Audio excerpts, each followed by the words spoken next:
Salut à tous et bienvenue dans ce nouvel épisode de la semaine de Valkan, votre newsletter audio qui vous partage des médias et des infotech à découvrir pour passer une bonne semaine. Aujourd'hui, je vous parle de la semaine 13 qui va du 24 mars au 30 mars. Alors, cette semaine, j'ai vu plusieurs choses. Déjà, j'ai vu un article et un financement participatif sur Agone et Deathmatch Island. Donc, ce sont deux jeux qui sont utilisés avec le système Parangon et je suis très curieux de ce système et du coup, j'ai un peu craqué pour le financement participatif. J'avoue que moi, personnellement, je suis plus tenté par Agone, qui a l'air d'être un peu plus dans la mythologie grecque, etc. Mais je sais que Riley, mon collègue de la JDR Academy, avait un œil sur Deathmatch Island, donc tant qu'à faire, autant prendre les deux, je sais que ça servira. J'ai continué et terminé Possibly The Greatest Alchemist of All Time. Ça se confirme, j'ai trouvé ça très bon, très sympa et très drôle, j'ai vraiment hâte de voir la suite. J'ai commencé Shangri-La Frontier, un animé vraiment très sympa qui reprend aussi les codes du isekai et des jeux vidéo. Et pour le moment, je viens juste de commencer, mais ça s'annonce plutôt bien et j'attends de voir ce que ça va donner. J'ai continué aussi Solo Leveling, cet animé isekai un peu inversé, puisque au lieu d'avoir des gens qui sont invoqués dans un autre monde, c'est notre monde qui se retrouve avec des différents portails qui font surgir des monstres. Eh ben, le dernier épisode que j'ai vu, c'est un cliffhanger sur un cliffhanger. C'est vraiment horrible, cette série va me rendre dingue, j'ai trop hâte au prochain épisode. C'est un peu frustrant, j'avoue.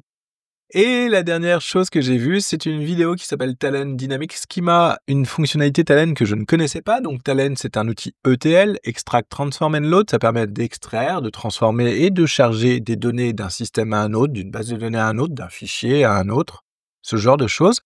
Et les schémas, en fait, ce sont les structures, en fait, de fichiers. Donc, les colonnes, la base de données, les colonnes de votre fichier Excel, c'est, on va dire, à peu près un schéma.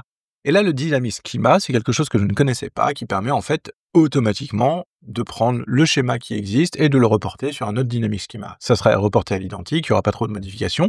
Mais c'est plutôt intéressant, au final. Je pense qu'il faut avoir certains cas d'usage très précis pour l'utiliser, mais franchement, ça se creuse et je ne connaissais pas cette fonctionnalité. J'ai recherché ça parce que j'avais des besoins un peu particuliers actuellement au boulot. Donc voilà, plutôt content d'être tombé là-dessus. Sinon, cette semaine, j'ai lu Fate Condensed.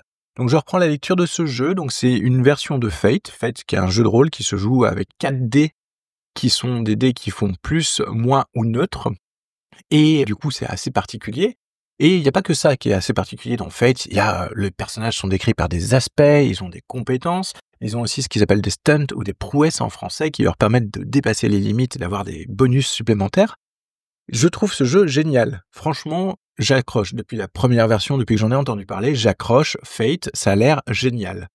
Mais j'ai du mal à savoir par quel bout le prendre, en fait. À chaque fois, je me heurte à un mur, je ne sais pas par où commencer, comment faire les choses, comment appliquer tout ça dans un univers que je maîtriserais.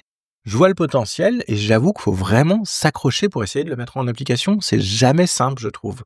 Et donc là, Fate Condensed, qui est une version plus light, un peu plus simple, qui a ma préférence, elle reste quand même un peu obscure et donc je relis et je relis pour essayer de le mettre en place et de calquer ça sur un univers que je maîtriserai. Sinon, cette semaine, j'ai écouté Coup Critique, l'astuce JDR s'inspirait du genre Metroidvania pour son donjon. Alors, un épisode très sympa, une passerelle entre le jeu vidéo et le jeu de rôle à travers le game design d'un donjon, comment l'un peut s'inspirer de l'autre, ce genre de choses. Il y a pas mal à dire sur le genre Metroidvania. Donc Metroidvania, c'est la contraction de Metroid et Castlevania, qui sont deux jeux anciens.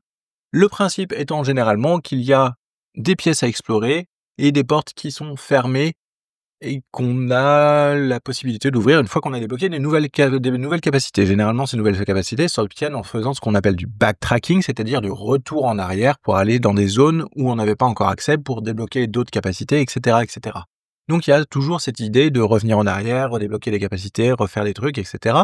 Il y a aussi une idée aussi de pouvoir un peu baiser le système, on va dire, c'est-à-dire on va pouvoir, si on est très fort, notamment, je me souviens de Super Metroid, si on est très fort ici, on va très vite, aller très vite et pouvoir éviter d'avoir accès à certaines capacités pour aller dans 2 zones. Donc, il y a des choses comme ça qui existent, pareil sur Castlevania Symphony of the Night, si on arrive à trouver les bonnes âmes, on peut aller plus loin, on va dire un petit peu abuser du système, abuser des Xbox pour aller un petit peu plus loin, donc on arrive un petit peu dans le speedrun, dans le cassage de jeu, etc. Mais c'est des choses qui, à mon avis, peuvent être aussi utilisées, peuvent être reprises en jeu de rôle. Et donc Metroidvania, c'est un peu tout ça. C'est l'idée d'avoir des portes qui ne vont être ouvertes qu'avec des nouvelles capacités qu'on va débloquer. Pas forcément que des portes avec des clés, genre les clés rouges pour les portes rouges, et cetera, où ça, on avait déjà un peu on avait déjà ça dans Doom, notamment Doom 2 qui a introduit ce genre de mécanique. Mais voilà. Et donc, Pépé de Coup Critique nous présente ça de manière un peu plus détaillée et creuse un petit peu sur ce qui fait le genre, comment on peut s'en inspirer, qu'est-ce qu'on peut prendre, et cetera. J'ai aussi écouté Aria, le retour du relais de Basse-Pluie sur la JDR Academy. Alors décidément, ce relais est la source des intentions les plus néfastes qui soient. Nos aventuriers vont-ils s'en sortir cette fois-ci ou pas? Eh ben, je vous laisse découvrir, vous allez voir, ça ne manque pas de piquant. J'ai aussi écouté les épisodes de Tech Café Cézanne Ferme-là. Alors merci avant tout aux deux Guillaume pour ce clin d'œil à Saint-Brieuc, big up. On apprend aussi que les modèles conversationnels ont réinventé R2D2 et qu'ils peuvent même être stressés. Alors à bientôt pour une grève des IA pour de meilleures conditions de travail, on n'attend que ça. Et sinon, j'ai écouté l'interview des passerelles numériques sur Tech Café dans le cadre du podcaston. Alors, autant, j'ai rien à dire sur l'interview, c'est sympa, il n'y a pas de souci. Autant les passerelles numériques, ce qu'ils font, c'est-à-dire aller dans des pays comme le Vietnam, Madagascar, etc., former des jeunes aux nouvelles technologies, pour leur proposer un métier d'avenir, etc. Moi, j'ai toujours un peu de mal avec ça. J'ai toujours un peu de mal, notamment parce que ça me rappelle toujours le livre L'art de la fausse l'art de la fausse générosité avec justement la fondation Bill Gates. On s'aperçoit que, sous couvert d'aider les gens, on impose une idéologie, on impose une façon de faire, notamment Bill Gates avec son technosolutionnisme, pensant que la technologie va de toute façon résoudre tous les problèmes qu'elle cause elle-même. Voilà. Fournit en fait cette idéologie aux gens qu'il forme. Et moi, ça m'a toujours un peu bloqué, en fait. C'est-à-dire que là, on va aller chercher des gens qui sont dans un village, il l'explique très bien, qui gagnent pas grand-chose, qui ne connaissent pas un petit peu le monde moderne. Il dit même, voilà, il y en a qui connaissent pas les banques, parce que les banques ne font pas de pub dans leur village. Est-ce un mal? Est-ce un mal? Franchement, je serais tellement mieux sans banque, en vrai. Avec tous ces prélèvements, tous ces trucs qui tombent, et cetera, toutes ces problématiques, et cetera. En vrai, est-ce qu'on a vraiment besoin de leur imposer un système capitaliste tel qu'on arrive? Est-ce que c'est pas ça qui est aussi en train de se faire à travers sous couvert de former les gens? Est-ce qu'on n'est pas en train de leur pousser une idéologie, une façon de fonctionner, un système qui n'est pas forcément le meilleur et qui commence, on le voit actuellement, et dans plusieurs pays, qui commence à poser des limites et à poser des problèmes.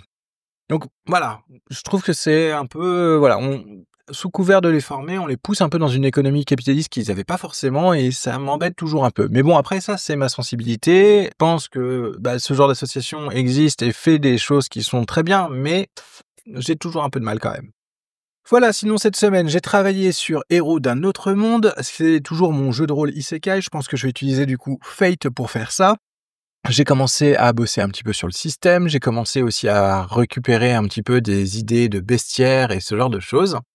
Donc je suis plutôt content, ça avance, je l'ai partagé un peu sur les réseaux, vous le trouvez sur le Digital Garden de la semaine de Valkan, donc n'hésitez pas à y aller pour regarder un petit peu, et puis surtout me faire des retours, ça me fait toujours plaisir, parce qu'au final, ça sert à un Digital Garden, c'est poster les choses qui sont pas finies, histoire que voir s'il y a des retours et s'il y a des gens qui vont pas contribuer via leurs idées, via leurs commentaires, via leurs critiques. Donc voilà, n'hésitez pas. Et sinon, en dernière chose, j'ai testé un logiciel qui s'appelle Compass. Compass qui est un petit logiciel qui permet en fait de gérer une bibliothèque PDF, EPUB, etc. et qui a l'air d'être un petit peu orienté jeu de rôle. Ça permet de mettre des tags, de faire des collections dynamiques, etc. Donc peut-être un petit peu plus simple que Calibre. Et du coup, pour le moment, j'ai juste testé. Je vous en parlerai sans doute un peu plus la semaine prochaine quand j'aurai commencé à vraiment gérer le truc. Là, je suis déjà en train d'essayer d'importer tous les PDF de jeux de rôle que j'ai. Et il y en a quelques-uns, parce que ça fait quelques années maintenant que j'achète en PDF des jeux de rôle. Donc voilà. Mais en tout cas, voilà, ça a l'air d'être plutôt sympa, l'interface est plutôt conviviale et sur le principe, j'aime bien cette idée de logiciel. Voilà, ça sera tout pour cette semaine. N'hésitez pas à aller voir donc le Digital Garden de la semaine de Valcam. N'hésitez pas à partager l'épisode, n'hésitez pas à partager le podcast s'il vous plaît, ou mettre 5 étoiles et un commentaire. N'hésitez pas, parce que c'est comme ça qu'on se fait connaître. Et aussi, si vous voulez discuter avec moi, je suis toujours ravi de discuter sur Mastodon. Allez, je vous souhaite une excellente semaine et je vous dis à la semaine prochaine. Salut!